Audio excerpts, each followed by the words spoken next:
Okay, so the first thing I wanted to say is that I remember when you came to me, you were like, "Yeah, so I have a trip in 2 weeks that involves a bachelorette," and I was like, "Ooh, ooh." And I was like, and you're like, "What do you think about me not binging that?" And I was like, "Oh, like couldn't have been me," but I was like, I didn't know what I knew then, what I know now. So I was like, I'm going to give you all the knowledge, everything I have. We're going to prepare and we're going to see what happens because I don't know.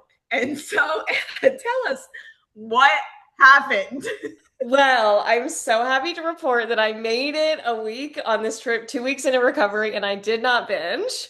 That's actually insane to go from such an unstable place to then being thrown where there's no routine. Everybody's around you is eating badly. Like you're still feeling so compulsive around food and you didn't binge eat still. Yay!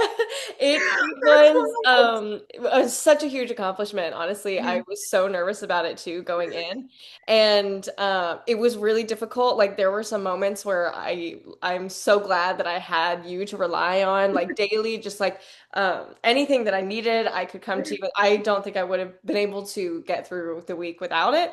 And yeah, it happened. We did it, and here I am. Now I'm back home. One of those incidents I want to talk about is the baking cookies incident.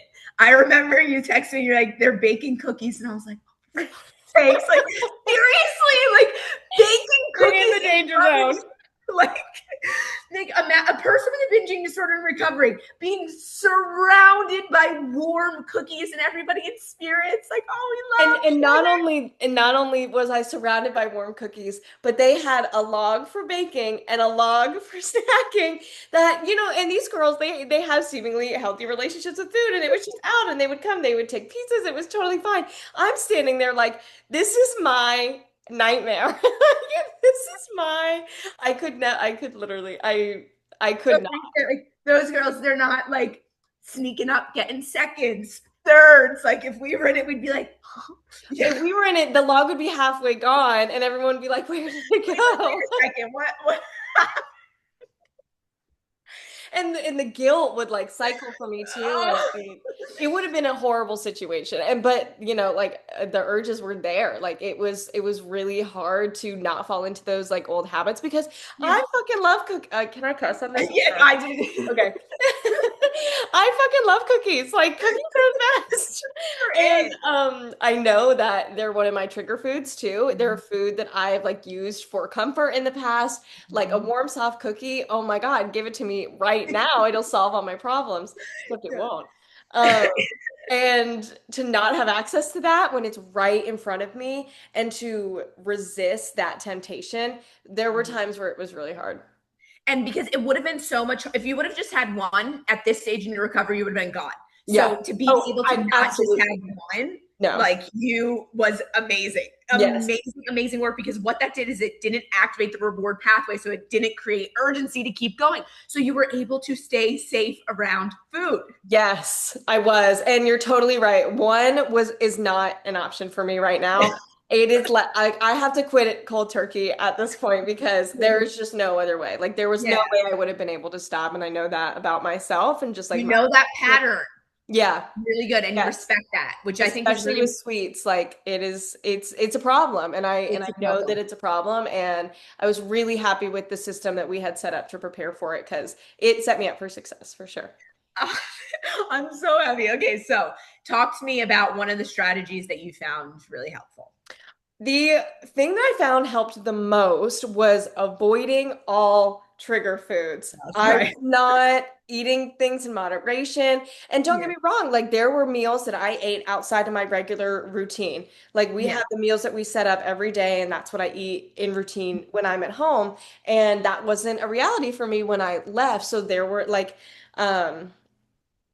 we had taco night and we made our own tacos. Tacos is not a usual part of my routine at home.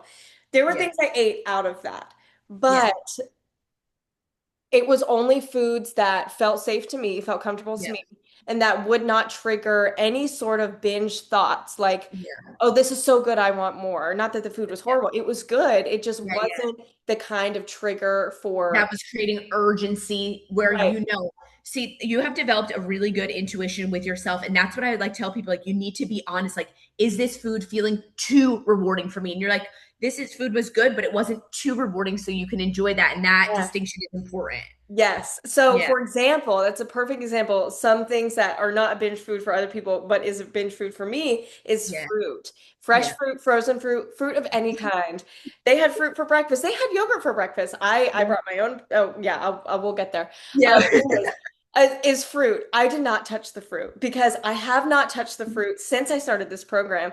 Yeah. Though it's technically not like a dessert that really triggers that binge. I stayed away from it because I wasn't sure how I would react with it. Yeah. So to just stay on the safe side of so much, You didn't really helped. test your back, like you don't test limitations like that in such a high risk situation. Like Right. perhaps now that you're a few weeks into it, you can enjoy fruit again, but testing it in such a high risk situation where there's so much stimulation, so much like other things going on, that was a great decision. Like we don't test boundaries before we stabilize. No, we do not, especially when you're in a new environment. Like, don't Yeah. test your Yeah, boundaries. that's not the place to test Nope. boundaries. No. And another thing that really worked is a lot of my meals were out of routine, like I Yeah. said, but Stephanie and I together, we made a plan to have a breakfast every day. So I planned ahead. I packed all the food that I needed to make myself breakfast every day. That was my boundary. That was my line. I'm making Yeah. myself breakfast every day. I communicated with the people on the trip who had Yeah. a hand in planning food. I let them know this is Yeah. something that I'm going to do on my own time.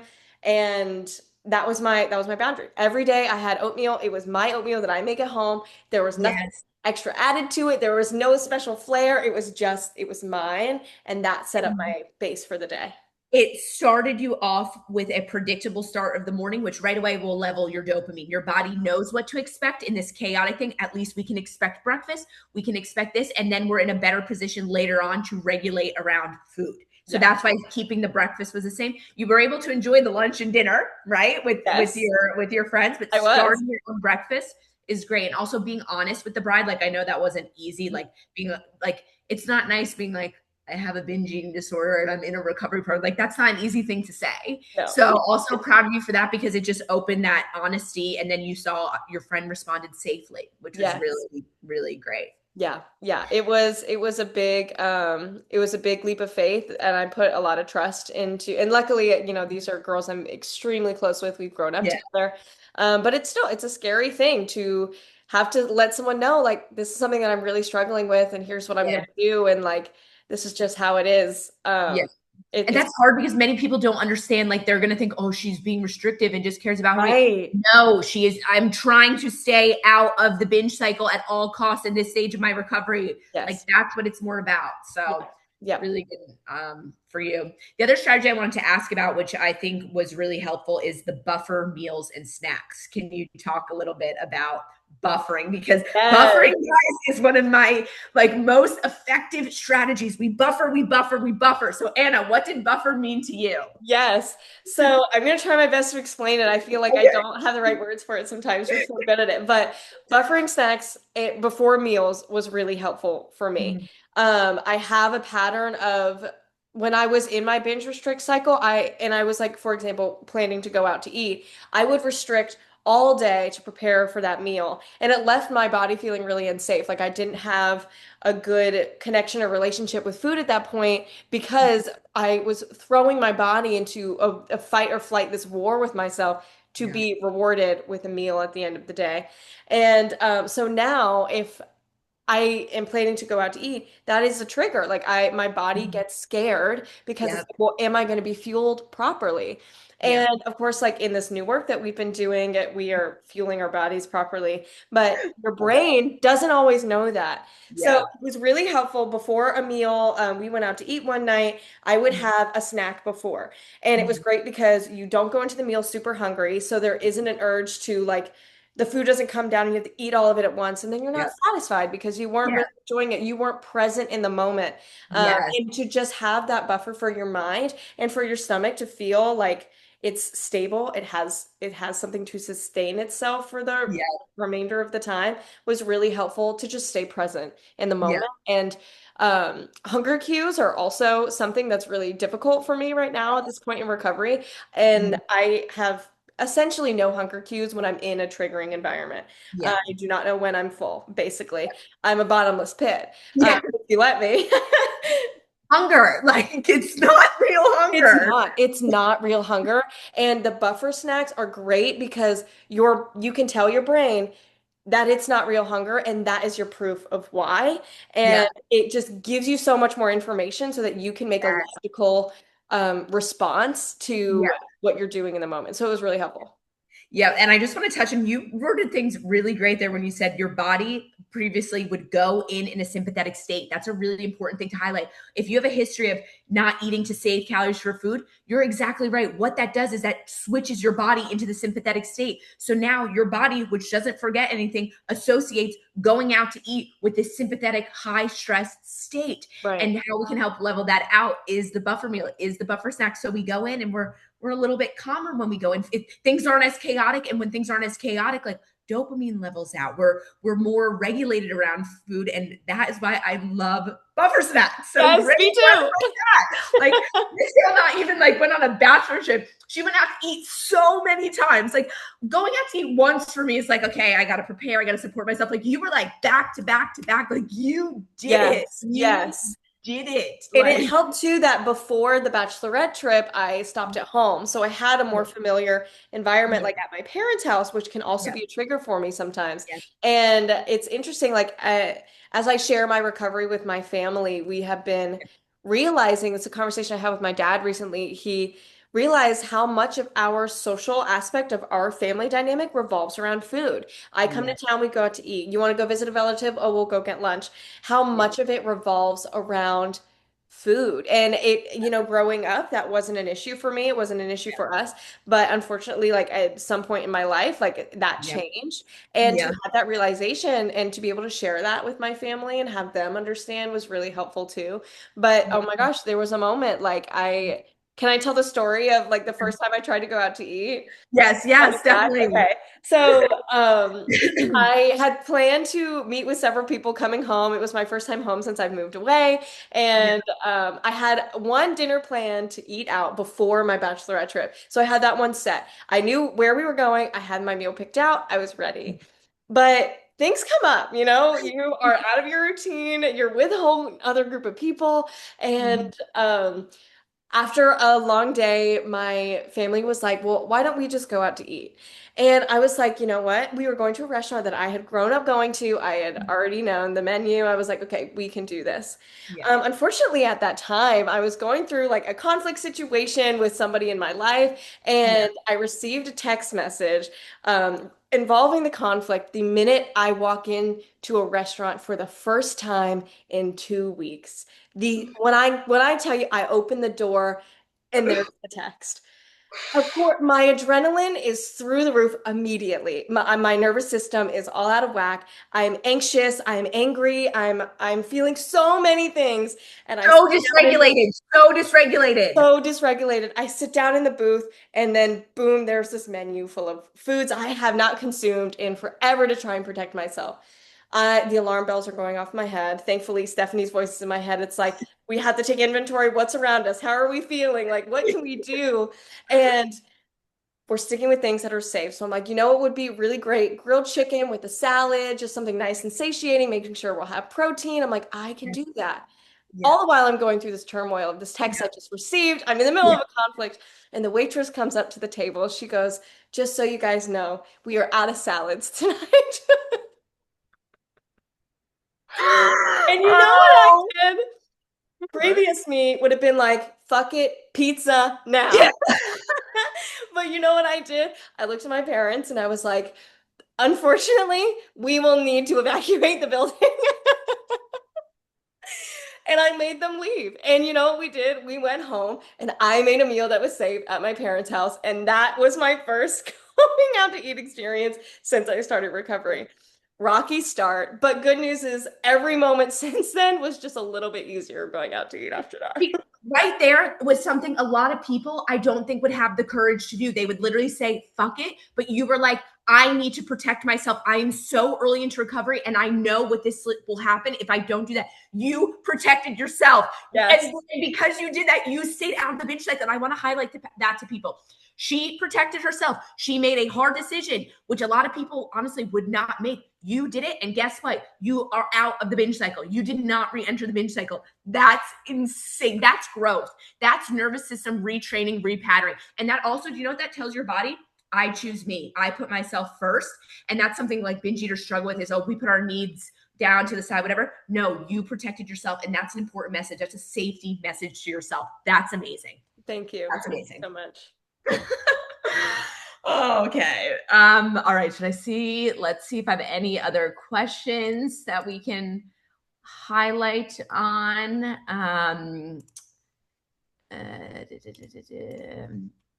Okay, the last question is was it worth it to take extra steps to support yourself and miss out on a few things to protect your recovery? It was 100% worth it. 100%. It was 110%, 200, 1,000% worth it. I had moments where it was really difficult. I felt anger and frustration Yeah. around my inability to be normal around food. And it was moments like that where I reached out to Stephanie and you reminded me that it is just a change in pattern and it's not forever. And it's because I'm working on bigger things right now. And Yes. that change of perspective helps me so much. And removing myself from situations where I would have indulged and then overindulged Mm-hmm. by not even touching no cookies, no ice cream, Yeah. nothing like that. Yeah. Removing myself, though it was hard, Yeah. there would have been a totally different outcome if that wasn't the path that I took. And Yeah. I am so grateful to come home and relax and feel like I did everything I could to protect myself. And it worked. It worked. It was so worth it. Words. Like, look, I have literal goosebumps. Like, I have literal goosebumps. Like, it worked. And you also said something really good there. Like, you're not going to have to take all of these strategies like forever and be always on so up, like, what's the word? So, what's a good word for it? So, not neurotic. Like, what, help me. What's a good word? So, like, For wait, start the sentence over. like I'll help you're you. not always going to need on guard. That's a good word. So Yeah. you're not always going to have to be so on guard. But if you are in an active binge cycle and you are going into something that is a very high risk situation, you are going to have to be on guard. You are going to have to do these things when your brain is rewired because brain reward resetting pathways take a minimum of 30 days. The longer the problem has gone on, I'm talking 3+ months. Nervous system reconditioning, where you don't reach for food as soon as you get stressed, we're talking about 6 months of work. And so for you to acknowledge that, and if you would have given into that, it would have just started things all over again. Yeah. Now literally you are on the path, you're moving forward. And this is the biggest piece of evidence that's so important. Your brain has just learned we can survive this without binge eating. And so now your brain has this evidence. Your nervous system has some evidence. The binge eating brain loves evidence. We can survive doing it differently. We can survive doing it differently. And yes, you weren't normal around food, you were safe around food. And that makes all of the difference. Yes. So I am so proud of you. And I'm so excited. Like, seriously, like that is an amazing thing. And I think you're going to be an inspiration to a lot of people who like, I can't survive a thing like that. Yes, you can. Yes, you You can. can. And you are, I couldn't have done it without you though. Like really, truly, I would not have made it without the tools that you've given me, without being able to text you throughout the day. Any of the randomest little things, like the support was unmatched, and I would not have made it without you. And I'm so excited to have made it. So thank you. Thank you. you're welcome. All right.